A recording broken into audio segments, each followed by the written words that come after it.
Vous êtes moqué la dernière fois de ma souris rose avec un tapis de souris rouge, vous êtes des méchants, alors j'ai changé, aujourd'hui on a un tapis de souris noir. Rose et noir, je suis un vrai punk. Et salut tout le monde, c'est Zogma, j'espère que vous allez bien. Aujourd'hui on se retrouve pour parler des 10 jeux que j'attends le plus en 2025. Ça vous le saviez déjà, c'est écrit dans le titre. Mais si vous demandez pourquoi sur la miniature il y a un GameFound, un Kickstarter, etc., et bien parce que on va parler uniquement des jeux en financement participatif. Et pas n'importe quel jeu. On ne s'arrête jamais au niveau du teasing, des jeux que j'ai financés et qui vont arriver en 2025, sauf si il va se passer des choses. On ne sait jamais, hein, c'est un peu la roulette russe avec les financements participatifs, mais normalement ils sont annoncés pour 2025. Donc c'est pas des jeux qui vont sortir en boutique, etc. Peut-être que si, mais en tout cas c'est vraiment ces jeux. Il faut savoir que moi depuis 2 ans, 1 an et demi en vrai, un an et demi, ouais, je suis dans ma phase, hein, on a tous cette phase-là tôt ou tard, financement participatif, et ben je suis à fond dedans. Alors je commence à en revenir petit à petit parce que je commence à me rendre compte que mes comptes en banque se vident aussi vite que les boîtes de pâté de mon chat, donc on commence à faire un peu plus attention, etc. Mais j'ai quand même à peu près une trentaine de financements qui devraient arriver cette année, l'année prochaine et encore l'année d'après, hein, ça s'échelonne sur pas mal de temps, et donc j'en ai gardé 10, les 10 que j'attends le plus pour cette année. À ceci près, encore une fois, on fait encore un petit teasing, j'ai essayé de ne pas vous parler des jeux, ou presque, dont on parle tout le temps quand on parle de Kickstarter. Donc j'ai essayé de retirer les grands classiques. Il n'y aura pas de Dragon Eclipse. Pourtant, je l'attends et il m'a l'air franchement bien, mais on va essayer de parler de jeux un tout petit peu moins connus, même s'il y en a un qui, pour le coup, fait énormément parler de lui, et je ne pouvais pas ne pas vous en parler, parce que c'est le jeu que j'attends le plus, tout confondu, quoi, que ce soit vraie boutique ou Internet. Et bah allez, on a déjà parlé beaucoup trop longtemps, on va commencer par le 10e. Donc à la manière des sorties solo, je vais ouvrir les pages Kickstarter, ça vous permet d'avoir quelques visuels, ça permet aussi d'en parler un petit peu. Je n'ai pas joué à ces jeux, je peux pas vous dire s'ils sont bons, peut-être que ça sera d'ichure de l'extrême, mais en attendant, eh ben, on va parler de ce qu'on peut parler. Le premier jeu s'appelle Corps of Discovery, le corps d'expédition, ça se passe aux États-Unis, c'est un jeu de Off-Page Games, un jeu de Matthew Roberts, et ça se passe dans l'univers de Lewis and Clark, qui est un jeu qui date à peu près d'il y a une dizaine d'années, et c'est un jeu qui se veut coopératif de déduction. Et c'est ça qui me plaît beaucoup, j'aime beaucoup les jeux de déduction, j'aime les jeux où je me sens intelligent à la fin d'une partie, et en déduction, je suis pas trop nul, donc c'est le genre de jeu où je me sens intelligent. Donc j'achète, alors je sais pas combien j'ai payé, parce que ça moi j'ai payé sur le Light Pledge, 53 $ canadiens, j'ai dû payer j'imagine 40 €, hein, je n'ai pas trop la conversion, donc je paye 40 € pour me sentir intelligent. C'est un jeu finalement où on va avoir des scénarios qui sont, et ben voilà, parfait pour ces gifs, qui sont finalement fixés sur une planche un peu comme si c'était du puissance 4, vous glissez dedans et ça va vous montrer tout des ressources. Vous allez cacher ça par tous des petits pions, hein. Vous voyez qu'une fois que vous avez commencé la partie, vous ne voyez absolument pas ce qui va se passer, et vous allez avoir différents pas scénario, mais différents objectifs. Il va falloir valider, donner à tel personnage telle ressource, donner à tel personnage telle ressource, etc. C'est ce qui est symbolisé ici, sauf que si vous ne les validez pas, eh bien vous allez avoir des malédictions, des choses qui vont vous enquiquiner, etc. Donc vous allez vouloir valider ces petits challenges, et pour ça, eh bien vous allez devoir révéler des petits ronds pour récupérer la ressource ou récupérer la couille qui est en dessous, qui va vous mettre la misère. Et bien sûr, comme c'est un jeu de déduction, eh bien vous avez des règles. Vous savez que, par exemple, qu'est-ce qui est dit? Que le bois est toujours adjacent à de l'eau et apparaît exactement une fois dans chaque colonne et chaque ligne, ou plutôt l'inverse, chaque ligne et chaque colonne. Donc quand vous aurez commencé à révéler un certain nombre d'eau, vous allez peut-être réussir à récupérer un petit peu le bois. Donc ça a l'air assez accessible, tout en ayant finalement une petite mécanique de scénario, d'objectifs. Est-ce que les objectifs changent à chaque partie? C'est bien possible. On va se dire qu'au bout d'une partie, ou 2 parties, 3 parties, on connaîtra par cœur le positionnement sur une carte, mais vous le voyez, hein, vous avez 2 cartes d'entraînement. Pour l'univers de la faune, vous avez 10 cartes, 10 pour la flore, 10 pour les insectes, 10 pour les vametteurs, 10 pour les grenouilles, 10 pour les madonnas. Donc, si vous achetez la totale, ce qui est le cas, j'ai acheté le bonus Kickstarter machin, 72 cartes, donc 72 compositions différentes. Avec ça, vous êtes sûr de ne pas vous en rappeler, avec la petite mécanique rigolote de je soulève. Ah, c'est la ressource que je voulais, ah, c'est pas la ressource que je voulais. Ça sera pas dérangeant pour autant, c'est pas un jeu où si vous faites une mauvaise déduction, vous avez perdu, c'est juste que si vous faites la mauvaise déduction, vous avez une ressource que vous ne pourrez peut-être pas utiliser directement pour réussir à valider vos objectifs. Donc je trouve que la mécanique est assez sympa, avec un petit univers plutôt cool. Donc voilà, on verra si c'est bien ou pas, je n'y ai pas joué. Le prochain est une sorte, j'ai envie de dire d'ovni, je ne sais pas du tout ce que ça vaut, ça sera peut-être le moins bon de ces 10 jeux, mais l'univers, l'ambiance m'a donné envie de jouer. C'est un jeu qui a l'air assez accessible, c'est du 16 ans et plus, mais parce que c'est un univers un peu glauque, ça s'appelle Deep Regrets, ça va être un jeu de pêche, oui un jeu de pêche dans un univers un petit peu Cthulhu. Non, la petite vidéo n'a pas vraiment de rapport avec le jeu, ou en tout cas si, mais on ne voit pas grand chose, donc je vous l'ai dit, c'est un jeu de pêche dans un univers un petit peu Cthulhu. Alors on va être dans une expédition pour se vérifier que la Terre est plate ou je ne sais quoi, et donc on va arriver dans un endroit où on va pêcher des choses un petit peu bizarres. It's an eldritch world out there, on va avoir des monstres inspirés de l'univers de Cthulhu, notamment de ce Shadow over Innsmouth, et donc globalement on va aller révéler des cartes en fonction de notre niveau de profondeur, notre niveau de pêche, et ces cartes là, eh bien, on va en récupérer certaines en fonction des dés qui sont ici, qui ont une forme un peu spéciale, que l'on va utiliser pour pouvoir les pêcher. C'est la valeur de pêche, plutôt ici, pardon. Ces poissons-là, on va pouvoir les vendre, mais également, si jamais on ne peut pas les pêcher, on va pouvoir récupérer à la place des trucs un peu pourris, mais histoire de ne pas totalement perdre notre tour. Bien sûr, on va les vendre au port, on va retourner pêcher, etc. Et sauf que vous allez potentiellement pêcher des choses qui vont faire augmenter votre Deep Regrets, qui vont vous faire monter vos regrets profonds. Plus vous entrez dans l'univers de Cthulhu, plus vous descendez, vous plongez dans la folie, ça va être très intéressant parce que plus vous montez vos regrets, plus vous allez avoir des compétences qui vont vous permettre de pêcher des poissons un peu plus forts, etc. Mais attention, à la fin de la partie, celui qui a le plus de regrets va devoir se défausser de ces poissons les plus chers, ceux qui rapportent le plus de points de victoire, et en solo, justement, vous allez vous défausser d'autant de poissons que vous avez de regrets, donc il va falloir gérer à quel point vous allez vous plonger dans la folie pour pouvoir pêcher, etc. Mais attention, parce que ça va vous faire défausser des choses. Je ne sais pas du tout ce que ça vaut. C'est un jeu que j'ai pledgé plus pour l'idée d'un jeu de pêche. Il y a peu de jeux de pêche avec une mécanique un peu originale et des dessins assez loufoques. Regardez-moi ce poisson avec des jambes. Je trouve ça franchement rigolo. Je ne sais pas du tout ce que ça vaut, mais ça m'attire plutôt. Autre jeu que je connais assez peu, mais comme tous ces jeux, s'appelle Storyfold Wildwoods, un jeu narratif solo, uniquement solo d'ailleurs il me semble. Vous voyez que ça m'a coûté 54 $ canadiens. J'ai résisté, je n'ai pas pris le Deluxe Pledge qui a rajouté des dés, ma foi, fort joli, et toutes des petites ressources en bois. Mais c'est là où je me suis dit qu'il fallait que je commence un petit peu à ralentir au niveau des financements, donc j'ai pris une version toute classique. Je vais vous montrer la vidéo YouTube en coupant bien sûr le son. Et je viens de me rendre compte que quand je lançais un enregistrement en plein écran, ça coupait mon enregistrement à moi. Donc tant pis, on va se mettre en pas plein écran. Est-ce que ça va marcher? Ça m'a l'air de marcher. Bien sûr, je vais parler en même temps, mais vous voyez que vous avez un livre narratif avec des petits, pas des petits intercalaires, mais les petites spirales. Donc vous allez tourner les pages pour avoir différents chapitres. Ces pages vont un petit peu s'ouvrir et vous allez avoir un jeu, un card driven, un jeu drivé conduit par les cartes, et un peu à la manière d'un Ark Nova, la manière dont les cartes vont être agencées sous le plateau, ça va donner la puissance de ces cartes. En fonction de leur position, vous avez aussi lancé des dés, ces dés qui vont activer les pouvoirs, etc. Bien sûr, le scénario va vous rajouter d'autres cartes qui vont vous aider, d'autres cartes qui vont vous embêter, etc. Et donc vous allez devoir essayer de valider un petit peu les objectifs. Ça a l'air très joli, ça a un côté, mince, comment s'appelle ce jeu phare de Microsoft de plateforme avec ce petit Ori and the Blind Forest. Ça a vraiment ce côté-là. En plus, quand vous mettez la vidéo, vous avez une petite musique qui fait penser un petit peu au jeu Child of Eden. Bon bref, peu importe, je suis en PLS niveau jeu vidéo en ce moment, j'ai plus aucune connaissance, mais ça a l'air très sympa. Est-ce que c'est bien? Est-ce que la narration est bien? J'en ai aucune idée, mais ça a l'air, ma foi, assez attirant et très beau esthétiquement parlant. On passe au numéro 7, un jeu qui est déjà sorti en financement participatif, et à l'occasion de son extension, j'en profite pour le prendre et prendre le jeu de base.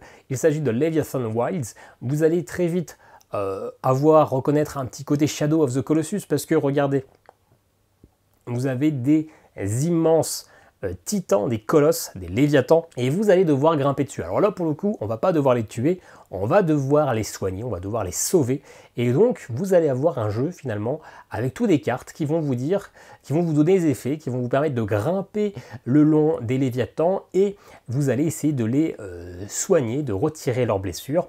Bien sûr que finalement, chaque léviathan différent va avoir une petite mécanique différente, va vous proposer un petit gameplay différent et donc va être un challenge. C'est un jeu coopératif, un jeu qui par définition du coup se joue parfaitement en solo, j'imagine avec deux personnages quand même pour avoir des petits effets qui vont se combiner, mais bon, on a un petit peu l'archétype de tous les titans, de tous les léviathans qu'on voit dans tous les jeux vidéo, mais ça donne quand même plutôt envie, les retours sont plutôt bons, avec finalement une belle variété entre les différents titans. En numéro 6, c'est un jeu dont j'ai lâché un bon all-in dessus, ça m'a coûté quand même plusieurs centaines d'euros pour un jeu où je suis vraiment pas sûr que je vais y jouer de manière fort poussée, quoi. Il s'agit de Harakiri Blades of Honor, qui sort donc avec tout un tas d'extensions, il y avait tout un tas d'extensions déjà. C'est un jeu à campagne narrative dans un univers finalement Japon féodal. On va être voilà, Harakiri, Blades of Honor. Harakiri, vous savez ce que c'est, Blades, les épées de l'honneur. Ça va être un jeu de figurines qui, en tout cas, ne sortira jamais en retail, c'est ce qui est annoncé sur la page de financement, donc je me suis dit, allez, celui-ci, j'y vais. Je me suis laissé avoir par toutes les extensions qui sortent. Clairement, le jeu de base propose une campagne de 70 heures, les extensions 20 heures, 30 heures, etc. C'est sûr que je jouerai jamais autant à ce jeu. Je me suis laissé un petit peu avoir par tout ce qui est Kickstarter. C'est un jeu qui a l'air d'être finalement un Ameritrash assez classique. Vous mettez vos tuiles, etc. Et puis vous allez avoir du combat entre vous et tout un tas d'oni, de monstres ou d'autres samouraïs que vous allez rencontrer. Il va y avoir un petit peu de dés pour activer vos différentes compétences. Il va y avoir une manière de créer votre arbre de compétences, de rajouter des compétences, etc. Et surtout, ça vous propose une narration. Et moi, c'est un univers que j'aime beaucoup. Alors, à quel point la narration va être bonne ou pas, je n'en sais rien. Je trouve les figurines magnifiques. Bien sûr, il va falloir que je les peigne un peu. Je ne suis pas sûr, quand on voit les grosses figurines comme ça, que j'ai le niveau pour faire quelque chose de cool. Mais voilà, ça propose un mode coopératif avec une campagne. Ça propose une vraie campagne jouable en trou solo, qui va reprendre le personnage qu'on a vu juste avant et un peu narrer le début de tout cet univers. Celui-ci est vraiment jouable avec un seul perso pour une campagne de 20 heures. On a ce mode-là avec ces différentes bestioles qui est finalement un mode boss battler, donc ça va proposer une autre manière de jouer avec le jeu en affrontant des créatures légendaires qui sont, regardez, là on a Lee Shenron, on a le dragon dans Dragon Ball Z. C'est, voilà, je ne sais pas à quel point je vais vraiment assumer tout ce contenu que je vais recevoir et toute cette boîte, mais ça me donne très envie. J'ai hâte de pouvoir y jouer tout en ne sachant pas si c'est vraiment bien. En 5e position, je l'ai mis là parce que c'est quand même quelque chose que j'aime beaucoup, mais c'est la valeur sûre. C'est le jeu où je n'aurai aucune déception. C'est du classique. C'est un spin-off d'un des meilleurs jeux au monde. Le meilleur jeu au monde, c'est... J'ai dû regarder les boîtes parce que j'ai oublié le nom. C'est Hon's End. Le spin-off, c'est Astronauts qui est juste à côté. Et le spin-off du spin-off, c'est Invincible ou Invincible, si on veut le dire à l'anglaise. Ce comics de Robert Kirkman, donc celui qui a fait The Walking Dead, vous connaissez tous, d'ailleurs vous connaissez maintenant tous Invincible grâce à la série Netflix, mais c'est un comics qui est assez original. C'est pas forcément pour moi le meilleur comics au monde. Niveau graphique, ça a mis du temps un petit peu à se construire. Je trouve que les premiers tomes sont pas forcément très bien construits au niveau des images, etc. Mais c'est vrai que c'est un comics de super-héros qui casse certains codes, etc., qui est plutôt sympa. Moi, si je peux vous donner un petit conseil, celui que j'aime beaucoup, c'est Oblivion Song et Fire Power, qui est pas mal. Il me manque, c'est dessiné par Chris Samnee, donc c'est un style très particulier qui plairait pas à tout le monde, mais je trouve que ça colle bien dans cet univers un peu kung-fu, un peu Iron Fist. Mais c'est deux... Si vous aimez Robert Kirkman, que vous aimez un peu les comics, c'est deux univers que je vous propose d'essayer. Bon, là, on est sur du Invincible, donc c'est vraiment les mécaniques Astronauts. D'ailleurs, on reconnaît exactement les plateaux de points de vie et de points de mana Astronaut, mais là bah forcément c'est dans l'univers d'Invincible, donc on repart de zéro, c'est un standalone, on va avoir d'autres méchants, d'autres cartes, on a le dos de cartes qui ressemble un peu à des couvertures de comics, je trouve ça magnifique, d'ailleurs on aurait pu prendre les sleeves, mais j'ai été raisonnable, je n'ai dépensé que 120$ pour cette version, ah bah du coup j'ai pris, ah non j'ai pas pris, les sleeves n'étaient pas inclus, j'ai les tapis de jeu mais j'ai pas les sleeves, donc bah voilà, hein, c'est l'univers d'Invincible, on n'aimera pas, mais sinon c'est du deck building, la mécanique d'Astronauts par rapport à Ion's End, à part qu'il y a pas mal de choses qui sont un peu simplifiées, un peu automatisées, ben c'est surtout qu'on a pu ce marché fixe. Maintenant, c'est une rivière tournante. Ça plaît pas. Moi, je suis un petit peu moins fan parce que ça crée des parties un peu plus variées, mais ça casse le côté un peu puzzle game, comment réussir à casser le jeu qu'il y avait dans Ion's End. Mais bon, et ben voilà, j'ai pris. Puis bien, même si c'est un standalone, c'est totalement mélangeable avec des parties de Astronaut, ce que je ne ferai probablement pas parce que le style graphique, le style graphique d'Astronaut est assez comics, donc ça pourrait aller, mais on n'est quand même pas tout à fait dans le même univers. D'ailleurs, ce que je voulais vous dire, c'est que je voulais vous dire quand les financements étaient encore ouverts. Storyfall Wildwoods, il y a encore un Pledge Manager. Harakiri, il y a encore un Pledge Manager. Corps of Discovery, non. Leviathan Wilds, non. Deep Regrets, non. Par contre, Invincible, si vous le voulez, le Light Pledge est ouvert, hein, si vous voulez dépenser 120$ pour la version un peu globale, mais sinon vous avez la version classique à 50$, qui fera l'affaire, sauf si vous êtes un gros aficionados. On arrive au numéro 4. Lui, il n'est plus finançable, parce qu'il est censé arriver normalement prochainement. En tout cas, c'est dans les bateaux, etc. Un jeu dont j'ai aussi claqué un bon gros billet, hein, 175$, mais ça les vaut. Il s'agit, enfin j'espère, il s'agit de Super Boss Monster. Je vous mets la petite vidéo ici, qui résumera parfaitement le jeu. Bien sûr, j'essaierai de vous la zoomer un petit peu au montage. Boss Monster, c'était un premier jeu. Super Boss Monster, c'est un second jeu qui est encore plus super. On voit carrément une esthétique jeu vidéo, ça flatte mon petit cœur de gamer, ça va flatter beaucoup de trentenaires, quarantenaires, etc. Là on est dans un univers un peu Super Nintendo, et je vous disais il n'y a pas très longtemps quand on faisait une partie sur Stone Spine Architects que on crée un donjon, on rajoute des pièges, etc. Mais ça manque de balancer un héros et de le voir mourir. Et bien là, c'est exactement ce qu'on va faire. On va créer notre donjon avec nos pièges, une petite mécanique de draft. On va récupérer ces cartes pour mettre tous des sorts, des pouvoirs, etc., des pièges. Et puis on va essayer d'attirer ces héros pour les faire mourir dans nos pièges, dans d'atroces souffrances. Donc on a un gros univers rétro avec des cartes au design qui me fait penser un peu à Yu-Gi-Oh! Même si j'imagine que c'est pas la référence première. Et puis on a du coup toutes les extensions du premier jeu qui sont compatibles avec ce nouveau jeu, qui est je crois une version un peu modifiée, qui pimpe, qui remet un peu à jour les règles, qui l'améliore, avec du coup enfin un vrai mode solo. Il n'y en avait pas dans la première version, là c'est pleinement jouable en solo, et clairement ça me fait très envie. Je ne sais pas si c'est bien ou pas, mais pour moi il y a tout, il y a l'univers jeu vidéo, il y a le côté un peu, c'est pas du deck building, mais voilà, on crée notre petit plateau, etc. Et puis après il y a le côté fun où on regarde si les mecs arrivent à mourir dans les pièges qu'on va lâcher. Je suis très pressé de le recevoir, c'est pour ça qu'il est numéro 4. En troisième position, j'ai hésité à le mettre en troisième position parce qu'en vrai je suis pas sûr que ça va être le jeu qui va me plaire le plus au niveau du gameplay, parce que c'est un jeu de majorité de postes d'ouvriers, c'est pas la mécanique qui m'intéresse le plus. Mais au niveau de l'univers, au niveau de l'ambiance, je suis tellement pressé de le recevoir, de voir ce que ça donne. En plus, il y a des belles petites figurines qu'il va falloir essayer de peindre, etc. Mais ça va en jeter. Ça va être une sorte finalement d'Eurogame, mais avec des figurines. Ça, c'est plutôt rare. Il s'agit de Dark Blood. En plus, celui-ci propose la version française. Il n'est plus finançable, il me semble. Et je vais pareil vous mettre la petite vidéo. Ça sera beaucoup plus simple. On est dans un univers très dark. On est clairement, c'est du Dark Blood. Hein. Le nom veut dire ce qu'il veut dire. On va avoir un plateau, finalement, on va devoir essayer d'obtenir différentes majorités dans les différents cercles, etc. On va jouer des cultes qui vont être totalement asymétriques, avec des pouvoirs, avec des manières de jouer, des effets qui vont être un peu différents. Et donc on va devoir placer nos unités sur ce plateau petit à petit pour, dans un second temps, une fois qu'on a validé les majorités, récupérer les bonus, récupérer les points de victoire, améliorer notre plateau personnel pour finalement récupérer des pouvoirs particuliers. Et puis on va pouvoir, ça on va le voir très bientôt dans la vidéo, on va attendre un petit peu, je vais essayer de temporiser, histoire de ne pas laisser un blanc. Donc là, on a notre petit plateau avec tout. Voilà, c'est un peu surproduit. Hein. On a le petit sac de ressources, on a le petit cercueil, etc. Ça a l'air fou au niveau du matos. C'est clairement surproduit. C'est un jeu qui n'aurait pas lieu d'être en boutique, mais ça donne envie. Clairement, ça donne envie. Et là, On va bientôt le voir. On pose nos ouvriers, on valide, on regarde qui est la majorité. Enfin, là, du coup, on pose nos ouvriers, on va faire des majorités, on va récupérer les bonus qui sont sur les côtés.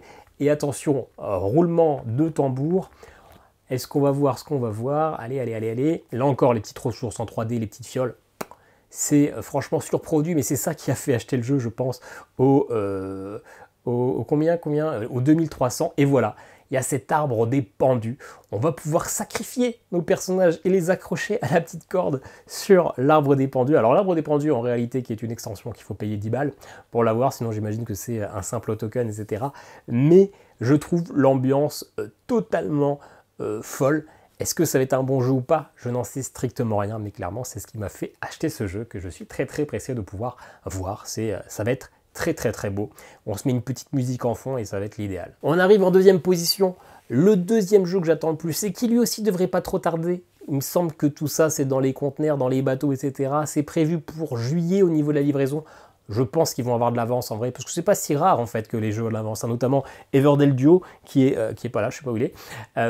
Il devait arriver au mois de juin, il est arrivé finalement fin janvier. Ou il devait arriver en avril, il est arrivé fin janvier. Enfin, si les éditeurs sont conscients des temps, eh ben, ils vont proposer quelque chose d'assez raisonnable. Et donc comme ça, souvent, ils peuvent être un petit peu en avance. Il n'y a pas que des retards, il ne faut pas être si méchant. Celui-ci, le numéro 2, a un Let Pledge qui est disponible, hein, je crois.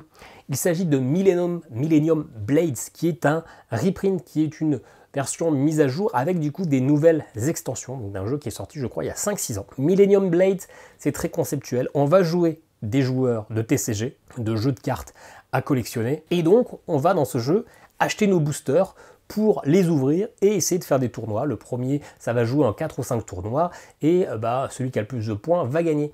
Donc bon, rien que pour cette miniature-là, le jeu vend du rêve.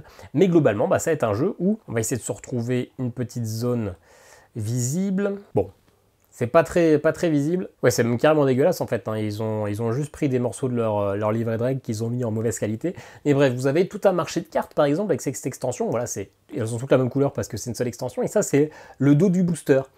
Vous ne savez pas quel est derrière. Vous savez juste combien ça va vous coûter à acheter et vous avez des icônes sur le côté qui vont vous dire si vous achetez ce booster, vous aurez plutôt tel type de carte, plutôt tel type de couleur. Et donc vous allez acheter votre carte, vous allez retourner, ça rentre pas vraiment dans ma stratégie, je vais la mettre en vente au marché, ou alors je vais faire un échange valeur contre valeur à un autre des joueurs. Si au contraire la carte va bien, c'est parfait, je commence à builder petit à petit mon deck, mon orientation. Quand on est arrivé à une certaine phase, un certain nombre de phases de marché, on va avoir un tournoi et on va poser nos cartes. Je crois qu'on peut poser 6 cartes ou 8 cartes parmi tout notre deck. Le reste va dans nos classeurs, hein, dans nos binders, comme on parle au niveau des TCG. Et du coup, ces cartes-là vont simuler finalement une partie de TCG, un tournoi. En fait, il n'y aura pas du tout d'affrontement direct. Ça va être un jeu de positionnement de tableau. Je pose cette carte-là, elle me donne 30 points, mais à la fin de la manche, si elle est toujours face visible, elle me fait perdre 40 points. Je vais jouer une autre carte qui me dit, je retourne face cachée 2 autres cartes. Donc, ça veut dire que la carte qui s'est d'abord activée, elle m'a donné les 30 points, mais elle ne me fera pas perdre les 40 points. Enfin bref, il va y avoir tout plein de stratégies, parce qu'en fonction des types de familles, ça va orienter telle ou telle stratégie. On va faire en sorte d'avoir une stratégie efficace pour faire plein de points de victoire. Donc il ne va pas vraiment y avoir de duel direct. On va simuler les tournois avec des effets de cartes, mais voilà, on va essayer de deck builder finalement, hein, ou plutôt de créer notre main, parce qu'il ne va pas y avoir de pioche, etc. On va créer notre main, enfin si du coup on va deck builder, on va pas faire du deck building, mais on va deck builder, on va créer en amont notre deck pour aller dans une stratégie, une synergie qui colle, avec un côté du coup de j'achète un booster sans savoir ce que je vais acheter, du coup j'essaie de faire du troc, de la vente, etc. C'est assez méta comme jeu. Il y a un mode solo, même si je pense que le jeu est probablement un peu meilleur en multijoueur, parce que justement il y a ce troc, il y a cet échange, etc. J'avais vu des vidéos à l'époque du financement et ça avait l'air quand même pas mal, plutôt bien foutu. Est-ce que ça le sera ou pas, je ne sais pas. Mais Millennium Blades, je suis très pressé de le recevoir, d'autant plus que c'est pour bientôt. Et enfin le dernier jeu, le tout dernier jeu que j'attends, enfin le tout dernier jeu, le numéro 1, celui que j'attends le plus, celui-ci, vous en avez forcément entendu parler, il fait énormément de bruit, mais je ne voyais pas faire une vidéo sur des jeux en financement participatif sans en parler. Il s'agit de The Elder Scrolls Betrayal of the Second Era, TES-BOTSE, comme personne ne l'appelle, et si The Elder Scrolls copulé avec Too Many Bones, c'est ce qu'on nous propose. On est chez Chip Theory Games, donc on va reconnaître les tapis en néoprène creusés pour mettre nos dés, pour mettre, là on voit nos points d'endurance, nos points de magie, etc. Donc on n'est pas tout à fait sur du Too Many Bones, mais on va avoir ce côté lancer de dés, comme très souvent chez Cheap Theory Games, on va avoir le choix entre notre classe, entre notre race, on va avoir beaucoup d'exploration, ça ne sera plus, on va le voir très bientôt, ça sera plus uniquement des combats d'escarmouches, on va avoir vraiment une phase où on va se déplacer sur les villes, et puis les phases de combat vont s'enchaîner. Un peu à la manière d'un Cloudspire, mais qui était plutôt une sorte de Tower Defense, les ennemis arrivent vers nous, là, nous on va se déplacer, on va explorer petit à petit, donc on va avancer sur cette zone, et puis donc on va rencontrer tout un tas d'adversaires. Là on va être sur du combat, j'imagine un peu à la Too Many Bones, mais peut-être un petit peu moins tactique, parce que on est un peu moins sur un tapis, sur une zone de combat stratégique, et surtout on va avoir des quêtes, on va avoir finalement une quête principale, qu'on va valider, qui va nous en donner une deuxième, qu'on va avoir ensuite validé pour nous en donner une dernière, et finalement on va avoir des orientations, des choix qui nous proposent des variations au niveau de ces quêtes, et a priori on a 30 quêtes principales. Ces quêtes principales sont potentiellement modifiées par des quêtes annexes qui vont faire qu'on va avoir des chemins différents. Forcément il va y avoir une grosse partie d'amélioration de notre personnage, donc même si on fait une quête principale qu'on a déjà joué, la manière, si on utilise une autre race, eh bien ça va pas être tout à fait le gameplay, d'autant plus si on l'oriente ce gameplay de manière un petit peu différente. Bref, j'attends énormément ce jeu, ayant énormément joué à The Elder Scrolls Online, mais aussi à Oblivion, mais aussi à Skyrim.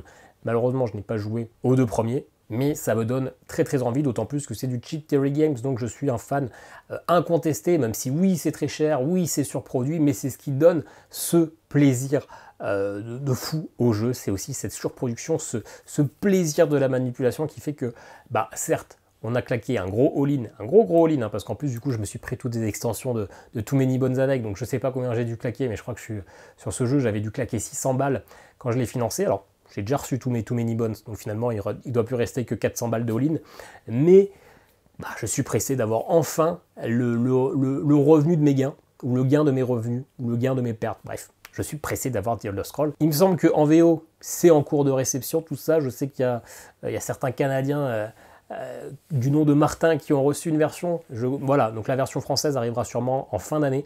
Peut-être repoussée, on verra bien, mais je suis ultra pressé de la recevoir. Voilà, j'espère que cette vidéo vous aura plu, un peu différente des vidéos habituelles. On va parler de jeux qui sortent dans très longtemps, qui ne sortiront peut-être jamais en français, mais dont vous n'avez peut-être pas entendu parler, qui vous donnent peut-être un peu curieux, qui vous rendront un petit peu curieux. Alors bien sûr, si c'est des jeux qui vous intéressent plus, pour la plupart, vous l'aurez un petit peu dans l'os parce que vous ne pourrez pas vous les procurer maintenant, mais guettez les sorties, guettez Ocaseo, etc. Il y a toujours des mecs qui revendent leur jeu parce qu'ils n'en ont plus finalement envie quand ils le reçoivent un an et demi après.